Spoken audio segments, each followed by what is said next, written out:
31 ونص 32. يوسف يا اخي حرام عليك، لخبطتني كده عيد من الاول. عاوز ايه؟ هي ايه الفضيه دي كلها؟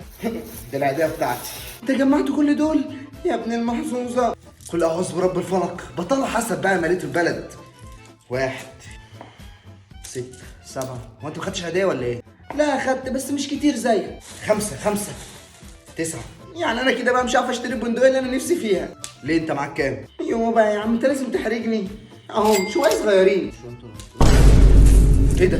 انت سرقت قرايبك؟ لا يا عم دي العيديه اللي هم ادوها لي، ولما هم معاهم 100 مديني انا جنيهات ليه؟ ده انا طالع عين امي بعدي فيهم من امبارح، نفسي اعرف هم كام. يا بختك يا عم تقدر تشتري بيهم كل حاجه. يا بختي اه.